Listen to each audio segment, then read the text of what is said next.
Hi everyone, I hope we're all doing well. Welcome back to my channel. I am your favorite YouTuber. Today we're going to be talking all about Neville Goddard's mentor Abdullah. Abdullah was Neville Goddard's mentor in the 1930s and taught a lot of what Neville Goddard has taught us. He is the grandfather of the law of assumption, and every time I have heard his lessons, specifically coming from Abdullah, my mind was blown, and I can safely say that the way that Abdullah taught law of assumption is why I am such a powerful manifestor today. But before we get into it, you are more than welcome to subscribe. On this channel, I talk about all things law of assumption, so if that sounds good to you, I would love to have you here. If you would like to enroll in my Manifest Your SP course, that will be the very first link in the description box down below. This is a 14-week course coaching you step by step on how to manifest your SP. If you would like to book a one-on-one coaching with me, that will also be in the description box down below. That will be the second link. All you have to do is click the book now button, follow the prompts, and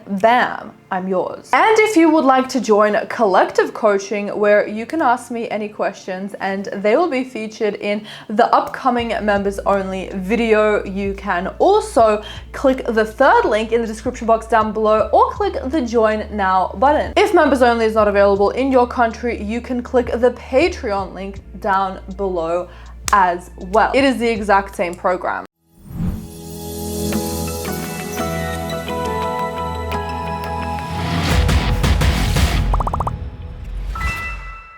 So as I've said, Abdullah mentored Neville Goddard, and he mentored him in the early 1930s. Abdullah was a black Ethiopian rabbi who called New York home in the 1920s, 30s, and 40s. If you know anything about that time period, you will know that this was a time of very big segregation in the United States. Even in the thick of this, Abdullah walked around like it was no big deal. Laws and rules did not faze him one bit, which is very admirable considering the context of the time. Abdullah stayed true to himself, regardless of the chaos around him. He lived fearlessly, and this serves as a powerful example of living authentically, something that we can all learn from today. Here is the deal. We don't know much information about Abdullah. Most of what we do know comes from Neville Goddard's lectures. He would speak about Abdullah with such respect in his voice. And every time I heard about Neville mentioning Abdullah, I would learn so much. A new wave of law of assumption information would just hit me like a ton of bricks, and I knew that I could never look back past that point. So I want to share those things with you today and actually talk about a rumor that is going around in the law of assumption community that has been for a minute now, speculating on even more information about Abdullah. So stay tuned. Besides mentoring Neville Goddard, Abdullah actually mentored Joseph Murphy, who wrote The Power of the Subconscious Mind. He was an author and a very prominent teacher who had thousands of students. Abdullah was not just a mentor, he was a lecturer and a teacher of the law. He approached biblical interpretation much like Neville did. Okay, so according to Neville, Abdullah lived an incredibly lavish lifestyle. Considering the 20s, 30s, and 40s, this was incredibly unusual for a black man given the historical context of that time. Abdullah's lifestyle was truly exceptional. It was an anomaly of his time, and it just gives me goosebumps talking about it. There is a wealth of lessons to be learned from Abdullah and his teachings. So here is what we do know about both. Number one, when we are truly confident in our identity, self-concept, our physical circumstances and surroundings become irrelevant. Our external reality shifts from our internal state. By affirming our true selves and staying very set and clear on our desires, not budging, we naturally align to the physical environment that supports our desires. Abdullah exemplified this principle time and time again. It is something that he heavily believed in. In one of Neville Goddard's lectures, he shared a story about Abdullah's love for the opera. He loved the orchestra, he loved the opera, everything about it. He was just in love. During a time where black people were restricted sitting in certain parts of the theater, Abdullah remained unfazed. When Neville offered to buy the tickets on his behalf to surpass the restrictions, Abdullah simply replied with, "Why would I need you to do that? I'll handle it myself." Abdullah's boldness stemmed from his unwavering self-awareness. He refused any law to hinder him from purchasing his desired tickets, firmly believing that such restrictions did not apply to someone who knew their identity. When you are grounded in your sense of self, navigating the world becomes much easier because you know your true self. I know who I am. When you know your true self, you won't let any law bypass what it is that you want. You know that you are deserving that of which you want, regardless of any law. And that is exactly how Abdullah lived. This is the thing, he didn't just talk about this, he really lived it in the most bold way possible, because his belief, his self-concept in himself was truly unshakable. The world directly responds to how you think about yourself. When you're knowing exactly who you are, the world responds to your true authenticity. Abdullah's experiences demonstrated his truth. He always purchased his desired tickets without any issues. Number 2 of what we learned from Abdullah is to not settle for partial manifestation. Stay clear and firm on what you want, not accepting anything less. This is highlighted by Neville Goddard's story of wanting to get to Barbados and Abdullah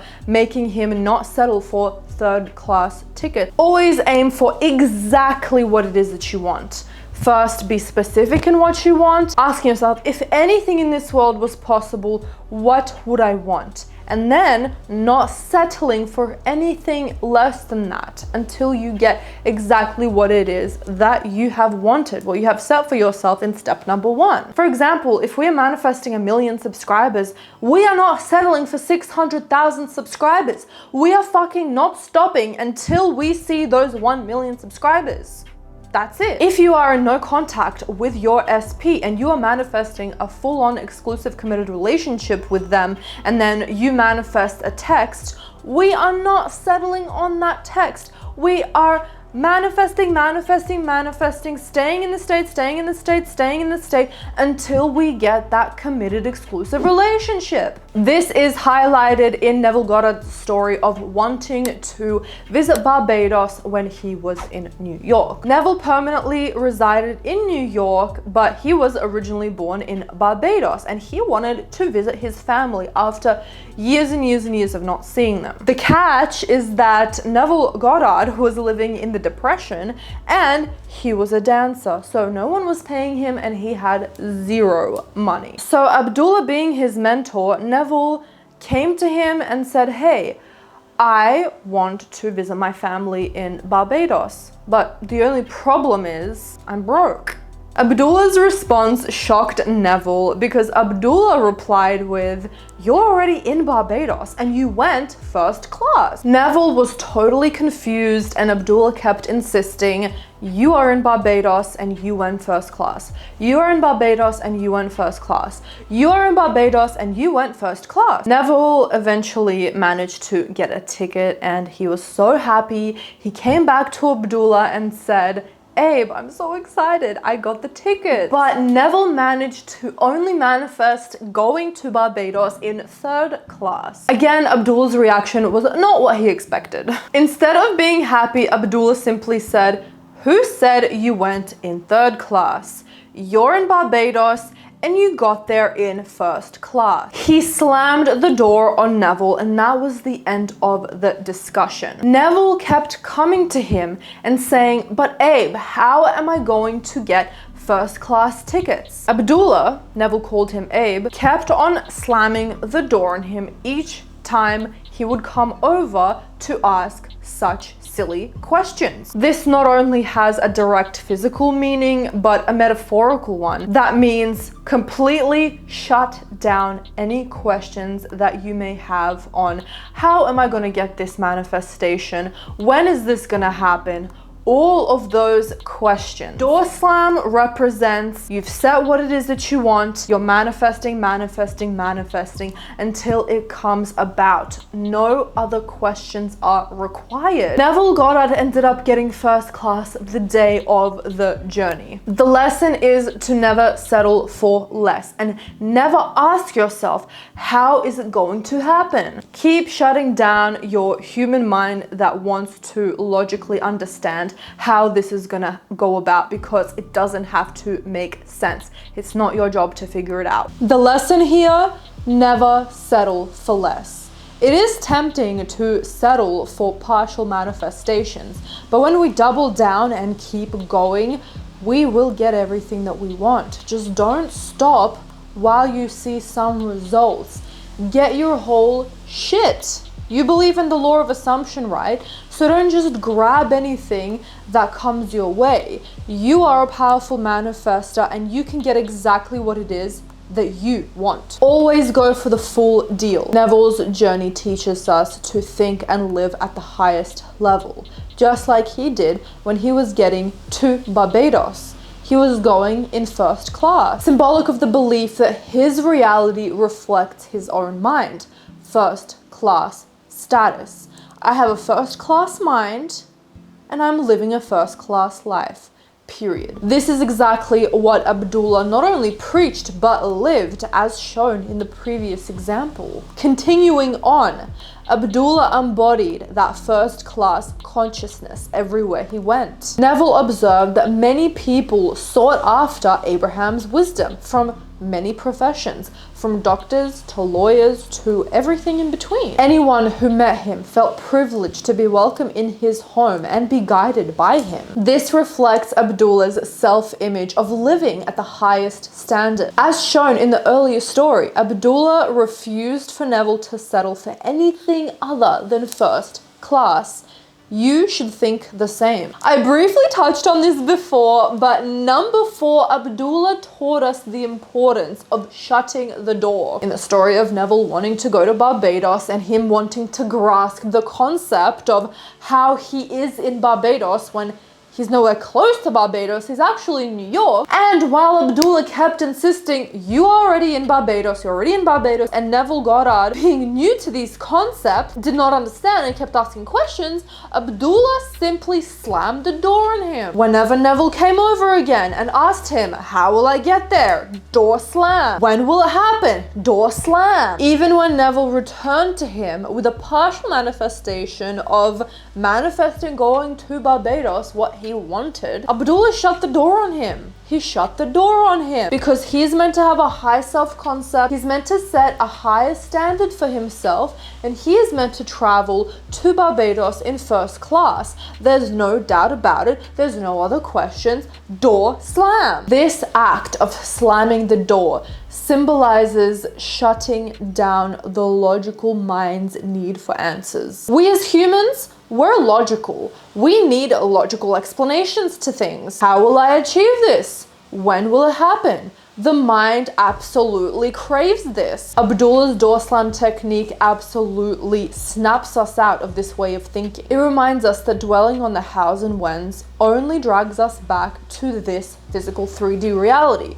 Do you want to be in this 3D reality? Thinking logically will only keep you in a realm of doubt. So when doubts creep in and questions arise, slam the door. It is a powerful way of focusing on the end goal. After all, if you're living in your desired reality, why dwell on the logistics of getting there? Number 5, Abdullah taught us that we can absolutely eat and drink anything that we want. If you set an assumption for yourself that you are not affected by anything, in fact, you can say, I lose weight by eating a bag of chips, or I lose weight by drinking alcohol, or I have the most perfect body when I eat these things or drink these things, whatever. That is exactly what you will get. When you get rid of your quibbles, meaning your doubts, your wavering, your fears, your assumption that if you eat, if you drink. Abdullah taught us that that is not how it works.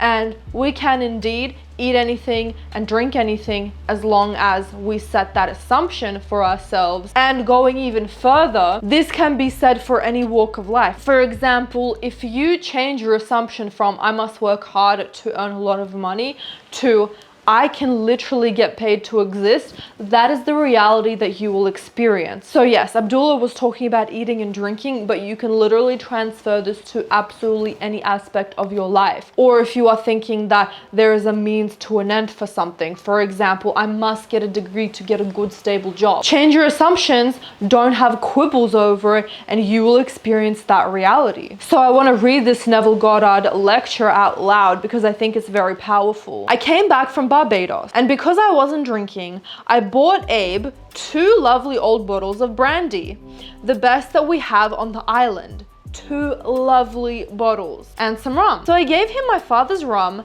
gave him the brandy. A week later, he told me, "Say, how long do you expect those things to last?" I learned my lesson. I thought he would sip those things for a year. Oh no, they were gone. And he wondered how long I supposed these things to last for him. And of course, he really disillusioned me terribly on so many things because I would go and dine with him. I was then a strict vegetarian. I was trying to overcome it. And of course, he would sit down and he would have 2 or 3 big shots of rye.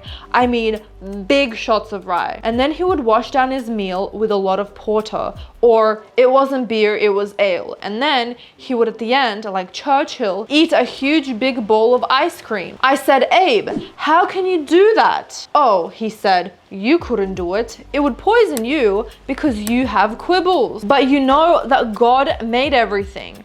Everything is God. You would assume that he made something and not the rest. No, God made everything." And he'll send me back to the Bible. Go back to the Bible and read the book of Acts. And Peter couldn't eat the unclean thing. And then the Lord said, "Slay and eat, for that which I have cleansed, I have cleansed." Then a she came down, filled with all manner of animals and food. And the voice said to Peter, "Slay and eat, for which I have cleansed, I have cleansed." So he said, "You have quibbles, Neville. With any of your quibbles, it'll poison you." But he would sit down and polish off this enormous meal and wash it down with ale and proceeded with 3 shots of rye. And here was a man truly of spirit. But I judge from appearances. I would say, well, he can't be a holy man, for which today I am most grateful that he wasn't, because he taught me real Christianity. He was born in North Africa of Jewish parents and raised in a strict Orthodox Jewish home. But he knew Christianity than anyone I've ever met because he spoke the Hebrew tongue perfectly. He spoke other tongues, and rabbis would come to study with him.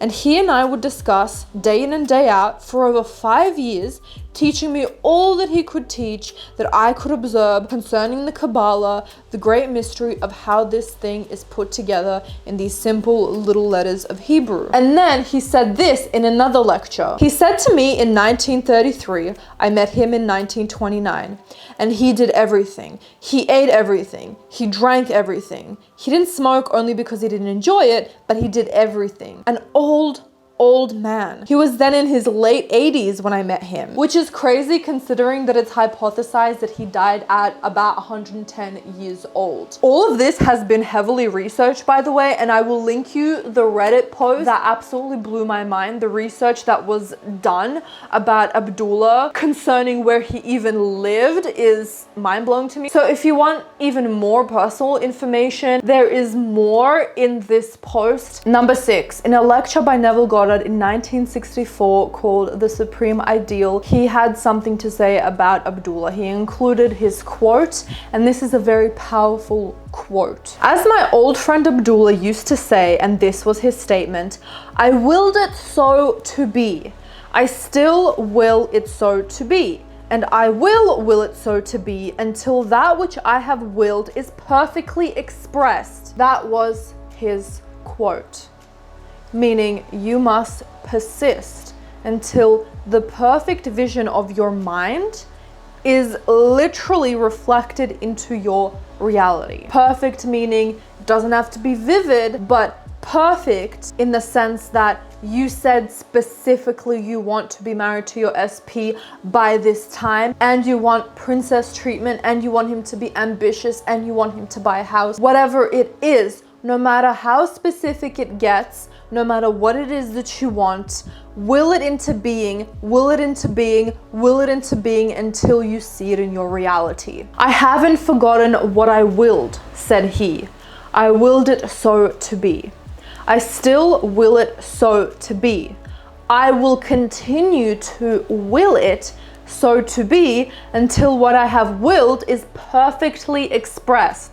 Will it so to be, meaning manifesting it consciously. Number 7, this is another thing that Neville said about Abdullah in another lecture. Abe and I studied with Abdullah for 7 years in New York City, 7 days a week.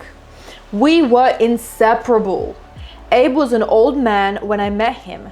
He was then about 90. He was born in Ethiopia in the Hebraic faith. That was his background. I was born, as you can see by this garment, I've worn this since birth, in the Christian faith, and we were inseparable. He taught me scripture as I've never heard it from my mother's knee, or from my minister, or from anyone who taught me in the Bible before. It became a book that was alive to me under the guidance of Abdullah. Well, here is a man, this brilliant, wonderful gentleman, never once, for one moment, made any other claim. He would only say to me, I picked up this garment 90 odd years ago in Ethiopia. He always described it as a garment that he wore, just a garment. Abdullah lived to be over 100 and had one consuming desire, to put the body back where he picked it up, which was Ethiopia. The last time I met Abdullah was about 8 years ago in New York City. About 7 years ago, I met his secretary and she voiced that request of his and said he was planning to return to Ethiopia. I haven't seen or heard from Abdullah or the secretary since. These are the things that we know for sure. But there's been some talk about 2 books reportedly mentioning Abdullah. And if these claims hold up, we might uncover a lot more about him than we thought. The first book is called As It Was Told by a Certain Potter, and its sequel, Abdullah, Teacher and Healer. These 2 books were both written by Walter C. Lanyon. Interestingly enough, Lanyon was also a proponent of New Age thinking. This author and his teachings share striking similarities to Neville Goddard, albeit predating him. These books share profound teachings attributed to a figure named Allah. While the name differs slightly from Abdullah, the parallels are too uncanny to ignore. Many people speculate that this could be one person. Here's why. Number 1, these teachings align very closely to the philosophies that of Neville Goddard and Joseph Murphy. We all know that both of these men were mentored by Abdullah. Both of these men, plus Walter Lanyon, who is the author of these 2 books, emphasize the unity of man and God. Number 2, in the sequel called Abdullah, Teacher and Healer, the I Am meditation is actually mentioned, something that Neville Goddard spoke about heavily. It was a practice famously advocated by Neville, but again, these books were written way before Neville started talking about these things. One of the books actually describes participants going to class wearing turbans and gowns, echoing Neville Goddard's description of Abdullah. Number 3, the timeline of these 2 books roughly correspond to Abdullah's era. Neville was under Abdullah's mentorship in the 1930s. The books were published in 1917 and 1921, respectively. So what are these books about, and what more can we potentially learn about Abdullah? I want to emphasize again that this is not 100% the same person. Whatever teachings are said from this point may not be what Abdullah really thought, but they really resonate with me and everything that Neville more or less has taught. But beyond this point, I don't want to misinform you and say this is verbatim what Abdullah and Neville has said. This is speculation, something that might have been more information about this wonderful man called Abdullah. Okay, so the first book revolves around Abdullah, who is a teacher and a healer, and he guides and mentors the protagonist of the book. He imparts philosophy to the protagonist. His teachings are rooted in the belief that we can change our reality by changing our thoughts and beliefs. Presented in 10 chapters, each chapter tells a profound spiritual story. These stories span across different eras and locations, including ancient Egypt, medieval Europe, and modern America. All of them share a common thread though, the incredible power of the human mind and the ability to manifest reality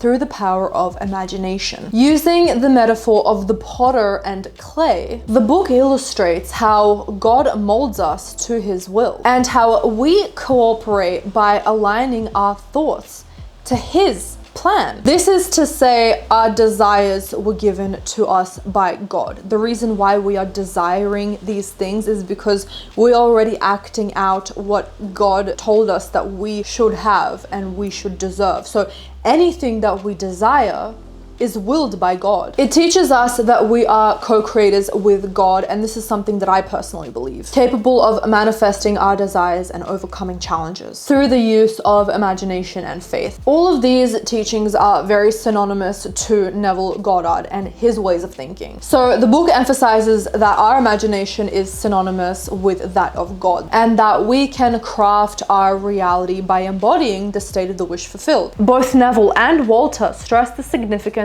of dwelling in the end and aligning our state of consciousness to our desired outcome, as well as the power of unwavering faith in the unseen reality. Anecdotes and real-life examples from the author are included throughout the book. In the chapter titled Prayer in the book as it was told by a certain potter, Abdullah talks to the character Jethro about the importance of a prayer. He emphasizes that prayer is not just words, it is your soul's calling. It is something that is coming from the divine. It is a language of the soul and evidence of the presence of God within you. This echoes Neville Goddard's teachings because he would say that prayer is not a question, but a declaration. It's not about verbalization, but about embodying states. It's taught that prayer is a way of existence than a mere technique. Abdullah correlates prayer with desire, suggesting that our desires originated from God and not being self-generated requests. They are divine desires urging from God to manifest to physical form. There is a lot of content in these two books, and I will link both for free in the description box down below. You can actually read both of these books in the form of a PDF. In a part of the book, Abdullah uses the analogy of fish submerged in water as the inseparable connection of man and the divine mind. Just as fish find sustenance in the sea, man should also rely on the all-encompassing mind, meaning using his mind to manifest anything that he wants. Abdullah emphasizes that a man should not selectively focus on certain qualities of the divine mind. Like a fish can't be partially dry when submerged in the water. Man must reflect all aspects of his divine nature. As I said, again, there are so many points in these two books, but I want to quickly skim over some of them. This is Abdullah's philosophy. Do not wait for death to experience heaven. The key to heaven is within reach. It's within you, meaning don't submit yourself to third class. Always live a first-class lifestyle. Always live a luxurious life. Always live like you're in heaven. right now, today. Heaven is synonymous with joy, happiness, right thinking, right action. As I say, follow your happiness. Heaven is not far away, it is today. Turn obstacles into stepping stones rather than stumbling blocks. Fill your mind with positivity. Infinite possibilities are all around you. Fear-based beliefs like fate serve as stagnation in your life, meaning all in divine timing, or, you know, if it's meant to be, it will be.